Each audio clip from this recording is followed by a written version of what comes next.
Sejam novamente muito bem-vindos a mais este episódio do APMcast, um videocast oficial da Associação Paulista de Medicina e que nessa primeira temporada traz entrevistas com grandes nomes da medicina. Eu sou Everaldo Porto Cunha, diretor de comunicação da APM, e hoje converso aqui com Heloísa Silva Dutra de Oliveira Bonfá, nome de princesa, né? Diretora da Faculdade de Medicina da Universidade de São Paulo. Heloísa, muito obrigado. Então, esse nosso programa, esse nosso videocast, ele tem a proposta de entrevistar grandes nomes na medicina, mas focando naquilo que existe de pessoal, que na verdade nós queremos conhecer e transmitir para os associados e para o público em geral, é a pessoa de Heloísa Bonfá, a mulher Heloísa Bonfá, a mãe, a esposa e, obviamente, também a diretora da Faculdade de Medicina da Universidade de São Paulo, né? Essa instituição aí tão valorizada, né? Mas nasceu aqui em São Paulo, é paulista? Sou ribeirão pretana. Ribeirão pretana, ótimo. Com muito orgulho. Muito orgulho. Eu sei que é uma indiscrição perguntar a idade, mas nasceu quando? 1958, 17 de março. É jovem, uma muito menina. Jovem. Muito Depende do parâmetro, depende da referência. Ai, ai. E família de médicos? Ou... Sim, assim, sou família de médico, meu pai é médico e meu avô era médico, então é família de médico. Isso é que inspirou, né, talvez a busca dessa carreira. Eu acho que sim, de uma certa forma, mas meu avô era pesquisador e meu pai também era pesquisador. E eu, quando eu fui fazer medicina, eu queria ser uma médica assistencial. Então, acho que tem uma coisa dessa vida, mas existiu uma separação no início do que era o modelo de referência, mas eu acabei fazendo pesquisa também. Também, né? Então, a gente segue, né? Como a Alice Regina fala, a gente vai seguindo os nossos pais, né? Exato. E fez medicina na USP? Fiz medicina, formei em Ribeirão Preto. Certo. Depois fiz residência de clínica lá. Depois eu vim para São Paulo fazer reumatologia. E depois eu fui para os Estados Unidos fazer pesquisa. Certo. Mas aí não foi uma opção. Foi que meu marido foi transferido para Nova York para chefiar um escritório, que ele é economista. Ah, não é médico, marido? Não, economista. E aí eu fui e lá o que eu tinha de oportunidade era fazer a parte de pesquisa. Então acabei fazendo pesquisa lá. Terminou que ano? A medicina? Isso, a medicina, então, a graduação? 81, 81. né? Aí depois eu fiz a residência de clínica, depois fui fazer a especialização de reumato. E essa opção por reumato também teve alguma inspiração ou foram... Teve. Eu tive também um professor Ivan Fiori, que era imunologista, e essa parte de anticorpos, de agressão ao próprio, tudo me encantou e eu acabei indo para a reumatologia. Ah, ok. É porque reumato é uma especialidade, né, meio arrastada, né?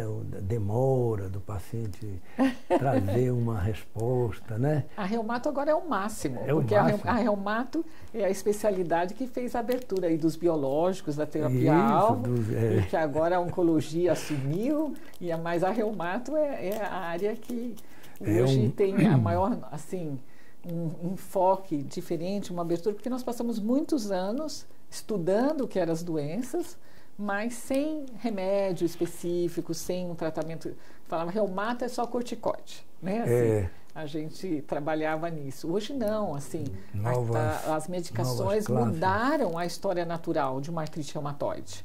Que a evolução natural é a pessoa ficar deformada. Hoje não. A evolução natural, usando esses biológicos, é a pessoa ter uma vida normal. Então, eu acho que a gente está numa fase assim muito entusiasmante da especialidade, no sentido de que para quase todas as doenças autoimunes, hoje nós temos terapias-alvos, muito específicas para onde está o defeito. Aonde está o defeito. Então, acho que é uma especialidade que teve uma fama de... promissora. Agora ela é promissora. Tá joia. Ô, Heloísa, como é que foi? Teve alguma dificuldade para conciliar? Nós falamos aí que existe uma dificuldade da médica mulher, né? Não só por questões sociais, de distinção de gênero, mas até pela atividade mesmo, né? Você encontrou essa dificuldade? Achou que foi difícil? Eu fui para os Estados Unidos e nessa época nós éramos recém-casados. Então ficamos lá quase 4 anos. Então foi uma época muito boa, porque meu marido estava chefiando um escritório e tinha um papel também de receber as pessoas, de fazer um entretenimento. Então, morando em Nova York, no East Side de Nova York, com toda essa oportunidade, foi muito interessante, mas tinha um desafio, porque eu tinha que receber pessoas para jantar, para fazer, e eu trabalhava muito mesmo na pesquisa. Foi um ano extremamente positivo, assim, esses anos que eu fiquei lá, consegui ter uma publicação como primeira autora do New England, então foi realmente muito positivo. New England é para botar no quadro, tem que botar no quadro, né? Hoje no quadro não, tem que botar no Instagram, né? Então, assim, eu comecei, por exemplo, a gente acha que a vida é fácil, eu comecei com o primeiro projeto, que era fazer um monoclonal lá em Nova York. E esse trabalho eu fiz na Rockefeller University. E aí, depois de na hora que estava pronto o trabalho, todas as coisas prontas, já escrito, as fotos, ia mandar, fiquei 1 ano trabalhando, sábado, domingo, feriado, Natal, Ano Novo, contaminou as minhas células, porque eu emprestei a minha estufa para uma pessoa e ela estava com um problema, não me falou, quando eu fui perceber, eu perdi o trabalho. E aí eu fiquei acabada, porque eu tinha passado 1 ano e meio trabalhando nisso. E aí eu falei para o meu chefe, eu detesto pesquisa, nunca mais quero ver pesquisa na minha frente. Eu só vou fazer pesquisa se ela for aplicada agora. E aí que eu fui fazer o trabalho da Associação da Psicose Lúpica com anti-P e acabei tendo essa publicação e aí as coisas foram indo. Então, nesse período, eu acho assim, eu trabalhava muito, por exemplo, alimentar as células, tem que alimentar todo dia, é um ser vivo. Mas eu ia às 6 da manhã do sábado, alimentava, voltava domingo à noite da viagem que a gente ia fazer no final de semana e alimentava. E meu marido ia junto, ficava lá, me ajudava, sempre trabalhando junto. Envolvido. Ele é uma pessoa extremamente entusiasmada, com tudo faz perguntas e tudo. Então, assim, nesse período, por não ter filhos, apesar de ter que... Foi um período muito positivo. E aí... eu tive muita dificuldade para ter filhos. Eu fiquei quase 10 anos casada, aí engravidei de trigêmeos, através de uma indução. Doutor Steptoe. E aí depois, aos 5 meses, eu perdi. E aí fiquei traumatizada, super triste com todo esse processo, uma coisa muito difícil. Tive aderência, tive que fazer um monte de coisa. Enfim, foi um processo bastante complicado nesse período. E aí eu optei pela adoção. Então, a minha primeira filha é uma filha adotiva. E foi assim, chegou para nós de uma forma muito positiva, porque eu tinha... Uma das melhores amigas minhas é pediatra e o marido dela é obstetra. E mora no Paraná. E aí, então, eles tiveram uma pessoa que gostaria de doar e que queria uma pessoa de confiança. E aí a minha Débora veio para nós, uma alegria enorme. Uma pessoa assim que trouxe uma alegria muito grande. E nós tivemos assim um cuidado imenso desde nenezinha, a gente fala, você não é filha de barriga, você é filha de coração. E ela é entusiasmadíssima com isso, ela acha o máximo isso. E aí, depois, eu engravidei dos outros filhos, né? Olha aí, relaxou. Espontâneo. E ela ficava para eles assim, fui eu que cuidei da sua barriga e por isso que você nasceu, então você se deve a mim. E eles ficavam com raiva até, de tanto que ela se entusiasmada. Que bom, então, interessante. Foi assim, foi uma... e depois eu tive outros 2 filhos, né? Tive o Rodrigo, meu segundo filho, e a Thaís, o terceiro filho, mas aí é uma gravidez espontânea, que passou o estresse, né? E então os trigêmeos voltaram para mim, minha alegria. Que bom. E neto já tem, não? Não. Heloísa, você tem uma carreira acadêmica aí muito... assim, grande, né, com publicações enormes. Obviamente que isso exige uma dedicação muito grande. Né? Imagino o quanto, né, dedica. Eu, quando fiz meu doutorado, uma coisa pequena e já consumiu assim as minhas energias, embora que eu já estava assim meio outonal, né, quando fiz o doutorado. Mas e o que você faz em tempo livre? Se é que...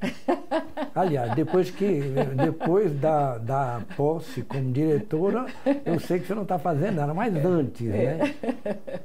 Então, meu marido é corredor, né? Então, ele sempre corria maratona, né? Assim, faz a maratona lá de Nova York. Ele fez a maratona de Nova York, ele fez a de Blumenau. E eu sempre falava para ele, eu não gosto de ser corredora porque vocês fazem uma cara de sofrido quando estão correndo, eu não quero fazer. Ele, não, vamos correr juntos. E aí nós começamos a correr, então, durante muito tempo eu corria como uma coisa que me ajudava muito. Por exemplo, muitas vezes assim, eu estava num problema, ou muito brava, com muita coisa, eu falei, não, vou correr. Aí a endorfina ajuda, você pensa, e aí isso me ajudava muito, foi muito bom. Mas eu nunca fui assim corredora de maratona, o máximo que eu corri foi a São Silvestre, tá assim. Mas que não era nem para correr. Meu marido, que esse jeito dele, vamos correr só um pedacinho da São Silvestre, depois você vai embora. Aí eu falei, tá bom, então fui. Mas aqui não dá, aqui não tem táxi, corre mais um pouquinho. E aí foi indo, no fim eu corri a São Silvestre inteira. Porque ele tem todo esse jeito assim, bem solto, tranquilo. Mas, e aí eu fazia isso como hobby, né? E gosto muito também de ler. Normalmente os pesquisadores, aqueles que se dedicam muito à vida acadêmica, eles ficam muito técnicos, né? Gostam de ler mais, uma literatura mais técnica, focada. Você gosta de escapista também, eu gosto de escapista, gosto de, que eu falo, livro de avião, sabe? Assim, coisa que você... Uma história sobre advogado, eu adoro, assim, gosto... o dossiê Pelicano, coisas assim, bem leve mesmo, que você vai ler e acabar, porque senão eu não consigo acabar. E eu leio muito rápido. Então, eu leio numa viagem, ida e volta, eu leio. Então, não gosta de mergulhar, curtir? Não, assim, acho que eu não gosto. Né? Eu gosto de hábito, né? coisa leve. Termina. E eu brinco assim, meu marido fala que eu só gosto de filme permitido até 12 anos. Um pouquinho mais, eu já fico tensa e não vale a pena. E eu realmente... tem que ter um finalzinho feliz. Eu quero, né? Assim, eu quero uma coisa leve, eu não quero sair de lá preocupada. Eu quero saber, assim, não quero nem pensar, quero chegar. Então, a gente, realmente, assim, eu leio coisas mais leves, lógico que algumas coisas música, gosta de música? Gosto de música, mas como meu ouvido não é muito... Então, eu gosto de música brasileira mesmo, assim, gosto de... MPB. MPB, gosto, segundo meus filhos já era, mas... Já, aliás, tudo adoro, em algum Marisa momento Monte, já adoro, era, né? Elis Regina, mas, enfim, mas meu ouvido não é dos melhores, né? Luísa, vamos mudar agora, falar de um assunto aí que preocupa um pouco mais os médicos, né? Criação, fundação de faculdade de medicina. Você, como diretora de faculdade, isso lhe preocupa muito? Eu costumo, quando sou questionado, perguntado a respeito, eu costumo até falar muito que em 1808... Dom João chegou aqui, fez menos de um ano fez outra. Quer dizer, dobrou e foi solução, né? É verdade. Hoje a gente está com 380 e tralalá, né? E virou um problema. Ou você acha que não, que o caminho é esse? Acho que o primeiro problema que nós temos é discutir a qualidade dessas escolas. Que eu acho que não adianta, quer dizer, como é que você pode construir uma escola onde o hospital mais próximo a não sei quantos quilômetros dessa escola. Então, a formação médica, assim, todas as profissões, a formação tem que ser boa, mas a médica lida com gente, vida e morte. Então, não tem como abrir mão da qualidade. Então, essa é a primeira coisa que eu acho que a gente tem que estar muito claro, que a escola médica, ela tem que ter capacidade de dar uma boa formação. Se ela não tiver, ela não deveria ser aberta ou ela deveria ser fechada. Então, para isso, tem que ter critérios para abertura. E tem que ter critérios para fechamento. Senão, não tem condições da gente aceitar nada menos do que isso. Legalmente, pela Constituição, você não pode impedir de abrir mais. É o MEC. Então, se você não pode impedir, você pode exigir qualidade. porque isso também é uma questão que tem que ser discutida, é uma questão que a gente tem que colocar, olha, se não pode definir quem vai abrir ou quem não vai abrir, que ele tem um critério para abertura. Então, isso é uma coisa super importante. É inaceitável que um médico que venha de fora não tenha que fazer um exame de qualificação. No mundo inteiro tem que fazer. Por que não tem que fazer uma qualificação aqui? E essa disparidade entre faculdade e residência deveria estar no cerne da construção de uma escola médica. Se você vai fazer uma escola, você teria que oferecer, finalizar. Porque a gente já sabe que 6 anos não é suficiente, que você precisaria ter mais alguma coisa. Mas não precisa ser todas as escolas precisam ser terciárias, ensinar coisas de última geração. Eu não acho que precisa. Eu acho que o que precisa de verdade algumas escolas vão ser muito mais voltadas para a atenção primária, hierarquizar, e as outras vão ser de outra forma. Então, mas para mim, o que muda no Brasil em termos de atendimento, que é o grande problema, é realmente a disparidade de distribuição de médicos no Brasil. Que essa é a questão. E que a abertura de escolas médicas não resolveu esse problema. Para mim, a única coisa que vai resolver, e eu tenho isso convicção, já conversei com o ministro, tudo, porque eu tenho um desejo que isso possa acontecer, e que a gente possa criar a carreira de médico. Da mesma forma que existe a carreira do direito. Porque o que acontece com a carreira do direito? Todo município que abre tem que ter um médico. Porque ele tem que ter um advogado, um juiz, que é uma figura essencial. Então, se você tiver isso, um médico também é uma figura essencial, mas não na Constituição. Apesar da Constituição ter mudado e falado que a saúde é um direito de todos, ela não definiu quem é que vai dar saúde. Então, ela não definiu o médico como uma profissão essencial. Se ela definir como profissão essencial, todos os lugares vão ter que ter... Carreira de Estado. Né? Carreira de Estado. A partir daí, você vai para um lugar longe, quando você não tem filho, quando você consegue, depois você vai subindo, como acontece no direito. Eu acho que isso ajudaria muito mais a interiorização dos médicos, a distribuição de médicos. Você tem médico jovem chegando, médico mais avançado saindo, enfim. Isso ajudaria muito a questão da distribuição de médico, que talvez seja até maior neste momento. No futuro nós vamos ter médicos que não são bem formados e todos nós vamos ter responsabilidade de formar esses médicos. Então, nós vamos ter que pensar como nós vamos checá-los e não sei se nós vamos ter que ter exames, por exemplo, para definir a competência mínima necessária, ou se nós vamos dar continuidade de outra forma, que a gente vai avaliar como é que as pessoas vão poder, se você vai avaliar a sua pontuação, por exemplo, em atualização, em coisas desse tipo. Interessante. E com essa sua ideia, você imagina que todo médico iria ter ingresso nessa carreira de Estado ou não? A carreira de Estado é para poucos, porque você tem que prestar um processo seletivo. É um concurso. A carreira de Estado, ela por definição, é um concurso. Então, que é o que o pessoal faz, luta por isso. Mas eles sabem que se eles crescerem na carreira, eles vão conseguir ir para uma cidade grande, por exemplo. Mas sempre tem alguém entrando na carreira. Então, eu acho que... É que eu já debati com alguns colegas também a respeito dessa carreira de Estado, e uma coisa que sempre me preocupou é o seguinte: a gente tem 18 mil juízes no Brasil. 18 mil. E a gente tem 560 mil médicos. Então, a gente ia fazer uma carreira médico com 18 mil, 15 mil, 20 mil. Então, na verdade, eu acho assim... não dá para a gente pensar no global, né? Sim, assim, sim, entendi. Quando a gente tem que começar, por exemplo, assim, nós precisamos de um médico para cada município. No grossão, eu entendi. Então, se a gente começar por isso, nós já fizemos a diferença. Muito, Se nós tivermos 18 mil médicos na carreira de Estado, nós já fizemos diferença.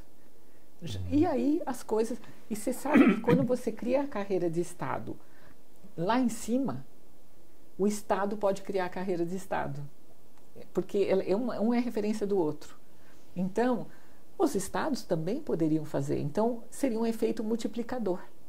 Porque se ele é uma figura essencial, o Estado também poderia fazer uma carreira. E assim você vai criando uma cadeia de pessoas. Agora, todo mundo quer fazer a carreira de juiz? Não, nem todo mundo. Muita gente está aí na vida privada. Então, todo mundo vai querer fazer isso, ir para a Amazônia depois? Não, algumas pessoas vão e outras não irão. Uma coisa que está muito discutida na sociedade é aborto. Você teve um aborto espontâneo, isso gerou certamente um sofrimento muito grande em você, em seu marido, em todos os envolvidos. Mas essa descriminalização, essa legalização, você tem alguma opinião formada a respeito? Eu vejo assim que é um tema que nós ainda não temos amadurecimento para finalizar esse tema. Para trabalhar. Eu não acho que a gente tem. Acho que as discussões são voltadas muito para as questões individuais, de crenças individuais, e elas precisam ter essa visão, que eu acho que quando a gente discute, nós temos que respeitar essa visão. Todas as visões, né? Mas você tem que estar aberto a ouvir quais são os papéis, porque a gente vê aí que, de uma certa forma, você proibindo ou não proibindo, você existe e muitas pessoas morrem. Mas também você liberar, será que isso é a solução? Então, eu vejo que a gente ainda não tem uma maturidade para uma definição clara do que é que a gente deveria fazer como país. E olha que interessante, os Estados Unidos liberou e agora está discutindo não liberar. Quer dizer, a gente pode ver que esses temas muito sensíveis, eles precisam de reflexões que se renovem e uma abertura nessa discussão. Assim, qual o impacto? O que você está buscando com isso? Será que a gente vai seguir? Será que não tem outra solução que não precise ser essa? Então, acho que é isso que a gente tem que trabalhar. Você integra aí as duas academias, né? É verdade. A brasileira e a... Cheguei na cidade, paulista, né? Pois é, isso que eu ia falar. É coisa de velhinho, chá da 5, ou está dinamizada? Eu acho que, primeiro, sim, porque a academia tem uma questão de idade, né? Assim, e ela também tem uma forma de trabalhar que cultua a tradição, que é muito boa, mas eu acho que ambas as academias, elas estão tendo um olhar mais dinâmico, estão tendo mais cobranças, estão tendo que se posicionar melhor, e elas, para mim, ainda não conhecem a força que têm. Eu acho que elas têm uma força muito... Elas poderiam ter um papel ainda muito... Por exemplo, na pandemia, elas poderiam ter um papel muito maior de posicionamento e que ainda não atingiram toda a força que elas têm. E eu acho mas que elas estão fazendo. A Academia, por exemplo, Nacional, ela discute temas como aborto, ela discute suicídio, ela está dilemas. Ela está discutindo e levando à reflexão, só que ainda não atinge um grupo tão grande, fica muito mais entre as pessoas, os acadêmicos. Mas na pandemia ela teve uma abrangência muito grande. Pois é, Heloísa Bonfá. Isso. Foi muito boa a nossa conversa, mas eu vou fazer aqui para você uma pergunta que eu faço para todos os entrevistados, né? A maioria deles homens. E não é machismo, não. Acredito que é porque predominava homem na medicina, então é natural que agora os cargos chaves, os destaques fiquem na mão da maioria de homens. E eu perguntava muito para os entrevistados a razão, né? Ou seja, qual a fórmula para 40 anos de convivência, de casada. E eles deram respostas aqui e eu concordei. Eles deram a resposta, você não vai me falar a resposta. Essa eu gostei. Mas... A resposta, não, eu posso até falar, a resposta é simples, entendeu? O Garcês até enfatizou muito, entendeu? É uma palavra, obedeça. Não. Eu acredito que... Eu sou casada desde 80. Manda, né? Não, eu sou casada desde 83. Então, assim, tem muitos anos de casada. E eu acho que, assim, a resposta para mim Eu mando. É o respeito, é você se entusiasmar pelo que o outro faz. Assim, meu marido acho que entende mais do que eu faço, que ele fala mais, que ele fala que é economista, fala tudo que vai acontecer e depois explica por que não aconteceu. Então ele fala tudo, ele gosta de contar, as pessoas contam mais do que eu. Então, eu acho que essa parceria mesmo, que é uma coisa bem... Essa cumplicidade. A cumplicidade, né? É importante, assim, respeitando o outro, né? Mas entusiasmando pelo sucesso de um lado e de outro, cada hora uma. Eu, quando fui para os Estados Unidos, eu tive que largar o que eu estava fazendo e fui acompanhá-lo porque ele foi ser chefe de escritório nos Estados Unidos. E eu vibrava com o que ele tinha e fiquei naqueles anos fazendo pesquisa, que não era o que eu queria. E hoje ele é um consultor, também vibra com o que eu faço, e cada um tem o seu momento e seu espaço.